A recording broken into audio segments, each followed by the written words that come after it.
Hello, good morning, happy Friday. If you're watching this anywhere else that is not my Facebook group live, when I'm recording this, it is Friday morning and it is 10 a.m. to be precise. Don't know how it's 10 a.m. It's just gone. Woke up and it's just 10 a.m. I wish I've been up ages, but you know what I mean? You know, when you're just like, how is it 10 o'clock already? Like, where's the day going? Stop. So yes, good morning, good morning, good morning. I'm going to give it a few seconds for Facebook to do its thing and let people know that I'm on live. So if you are watching this on replay, either on Facebook Live or anywhere else, like my YouTube channel or anything like that, just skip ahead a little bit. So,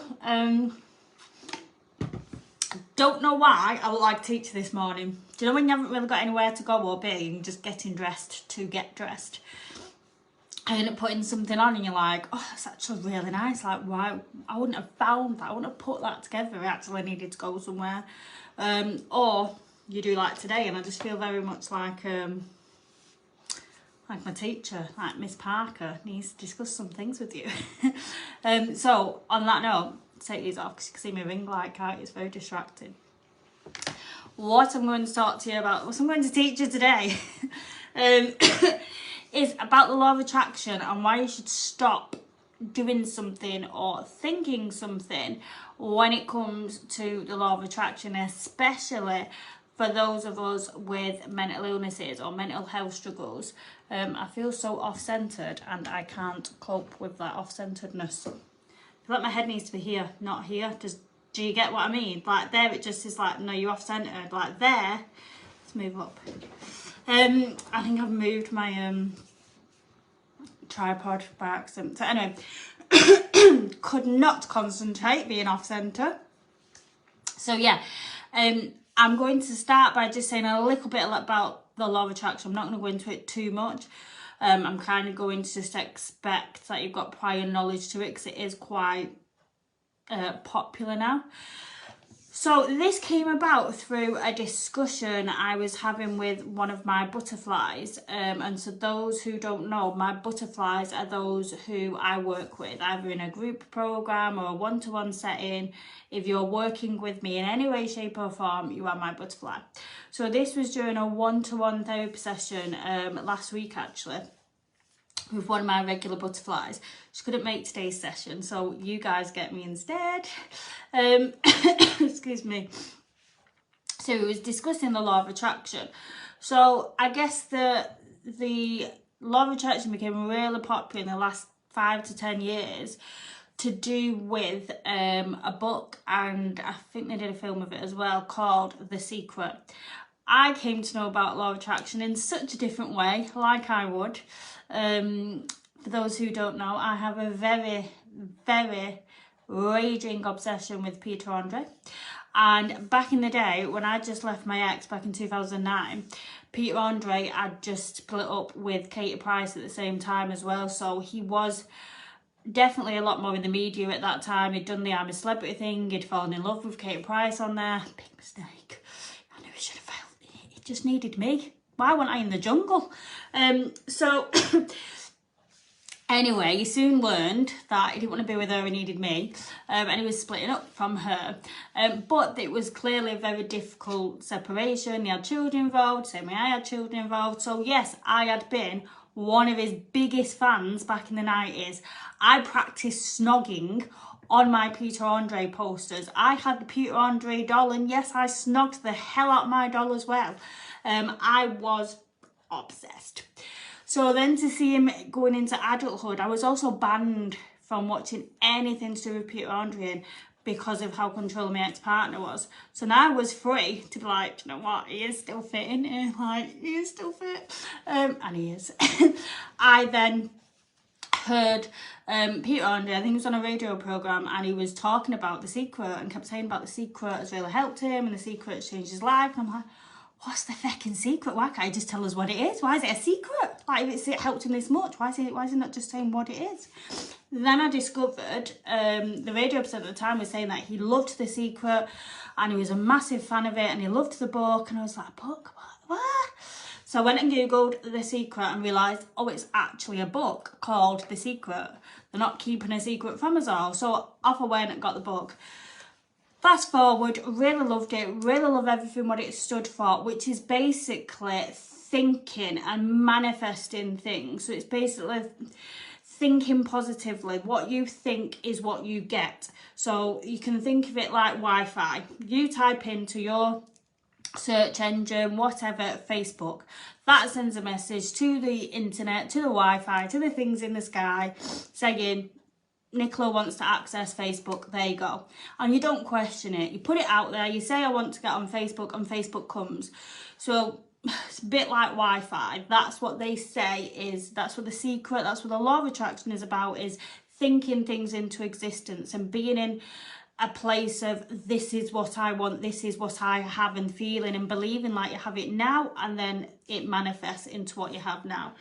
So I did become a fan of it quite straight away, not just because Peter Andre was a fan, but because I really liked what it stood for, and it really felt achievable. It felt, oh right, okay, so I just need to think. I just need to think happy and I'll be happy, like, okay. And I did manifest things quite a lot, quite quickly, just little things, such as a parking space outside my house. Then it was a weekend away to Centre Parks. Then it was Peter Andre himself. And I was supposed to take my book, The Secret, to when I went to meet him, to be like, can you sign this for me? Because it had been such a game changer for me. Forgot my book. So he ended up signing my hand. Nearly had it tattooed on my hand, but it's tattooed on my foot. If you want to see it, I'm happy to show you. So yeah, I really did become a really big fan of the law of attraction. I started using it in my day-to-day life. Then when I hit my deepest, darkest days of my mental health, I really had this battle with the law of attraction then, and me and my butterfly last week discussed this battle, and I actually seen someone on TikTok who'd discussed this situation as well, so I wanted to talk about it today. And it is that there's so many different versions of the law of attraction. So the one I've just spoke about, and the one by Rodney Bryan who did The Secret, which I do believe is a good starting point if you know nothing of it, is like a 3D version, but there's a 4D version, there's a 5D version, there's lots of versions of it. And basically the part that I want to talk about is how it is about thinking things and they will come into existence.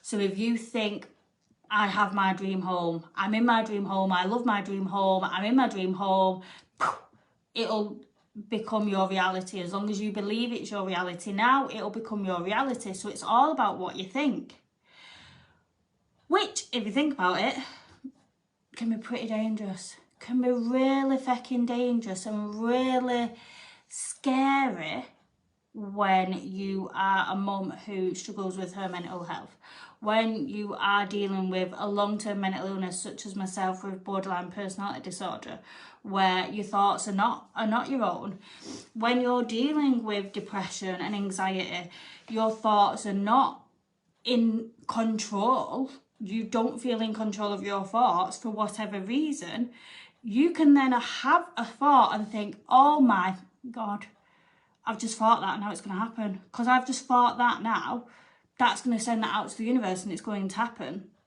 And I've done this myself many times before, especially related to my physical health as well. And I'll be going to one of my routine hospital appointments and I'll have felt a bit different in certain ways, or I'll know they're going to do a blood test at this appointment and think, oh, here we go, think, oh, that's it. They're going to find something, they're going to say, you know, such and such thing, oh, it's going to happen. And then I'm like, oh my God, no. Because I've just thought that, now it is going to happen. Like, I struggle with recurrent cystitis, and a lot of the times I'll think, oh my God, I feel I've got cystitis, oh my God. I'm like, oh great, now I've just thought I've got it, now I'm going to get it. I'm going to get it now next week. And then I'll get it, and I'll be like, oh, I did that to myself. I did that to myself because I thought about cystitis, now I've got it. Bull rubbish. Mindful of it being half term right now. It's bull, it really is. Because it's not about that. It is not just about what you think and it happening. It's about how you feel. So if it's more about that, they will say as well, you can't just think it, you've got to feel it, which again can be really hard to do when you've got a mental illness. Like, you can't just make that thought. If you could turn on a feeling, then you wouldn't be feeling fucking depressed right now, would you? But equally, when you're having that thought and you're resisting to it, when you're scared of it, you're not going to manifest that then, because your energy isn't matching that thought. You have to match the frequency. So you have to think my dream home, and be happy and feel happy and smile and be like, oh yes, yes, yes, yes, yes, this is happening. So if you're thinking an intrusive thought, I'm going to hurt my kids, I'm going to hurt my kids, oh my God, no, fear, scared, that you're not matching that frequency, so it's not going to happen. You are not going to manifest that.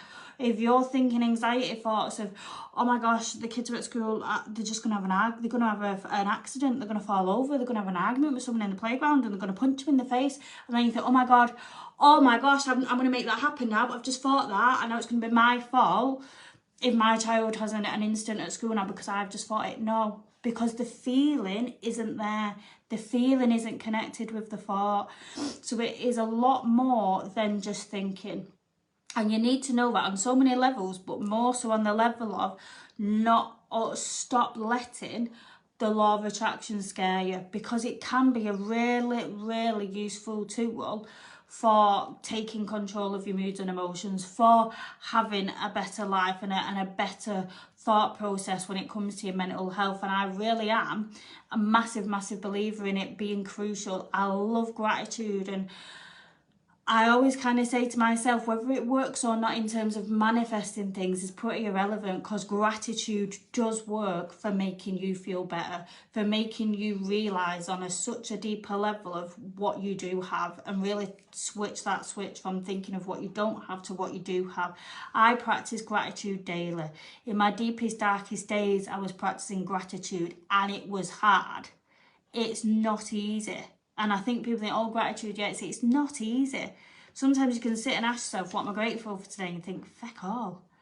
I'm not grateful for being alive. I'm not grateful for the fact I'm breathing. I'm not grateful for my kids because I feel a burden to my kids. I don't want my kids to have me as their mum, so I'm not grateful for my kids because I don't want my kids to have me. So it can be really, really hard. Wow. I feel like I've been taken to my death. Wow.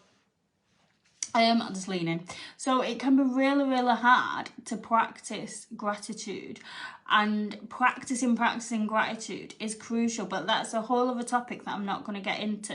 I'm not sure if it'll let me put it in the comments because this paste option's a bugger. No, you wouldn't. I had copied it, but it just doesn't let me press paste anymore in these comments. But I will do it in a minute. So if you're watching this on replay, you will be able to see it. I'm so sorry about this lighting. I've got a light here as well. I'll just like shine it over my head. It's just not... Hi, there we go. Blend it like this, shall we? We can't keep hold of that. That's a bit better, isn't it? It distracts me so much, the lighting in this room. So yeah, the main point I wanted to discuss is to stop being scared of the law of attraction, and stop being scared of your thoughts when it comes to the law of attraction. And I have got a workbook which is like a beginner's guide to the law of attraction and how to use the law of attraction to get better control of your mental health. The title of it does need a bit of an update. It is called like How to Manifest Your Dreams, because that is within it as well, obviously. But for those of us in here, our dreams are quite normal. They're not dreams of, oh, I want to own a mansion with 10 bedrooms and Peter Andre as my naked butler. Our dreams are, I want to feel secure. I want to feel like a role model to my children. I want to feel like I'm in control of my moods and emotions. I want to have freedom to choose what I do and don't want to do in my life. So they are dreams as well. Don't think of dreams as, I want luxury holidays, I want a car. It doesn't have to be materialistic things. Dreams can be how you want your life to look. So please do let me know if you're watching this on Facebook. Please give me emoji reactions to it. If you're watching replay, let me know in the comments if you're watching in replay. And do let me know what's been your biggest takeaway from watching this, because I think most of you watching will have heard of the law of attraction or dealt with the law of attraction in some way, shape or form. So I would love to know if this has been something that you have thought about as well, if you have been scared of your thoughts because of the law of attraction and you have worried that because you've had that thought, such an intrusive thought, a disturbed thought that you've not liked, you've then panicked that you are now going to manifest that situation, what you've just thought about. And I'd love to know if you did think like that, if you now feel better and safer and more aware and in control of how that sort of things work. So please do let me know that in the comments. If you're watching this on something else, let me know in some comment way, or even send me an email. Knocking my lamp off now, which is nicola@strongerthanyourmind.com, because I would really love to know your thoughts on this, and if it has been useful, yeah, you know what I mean, teeth in. So I will pop the link to the workbook I was talking about as well, how to manifest your dreams. If I'm not able to put the link on wherever you're watching this, then it's just on my website, strongerthanyourmind.com/support, and you can find all my packages and workbooks and workouts and all them sort of things on there. So I'm going to go and let this sun take me now and deal with this lighting, and I will see you all soon. Bye.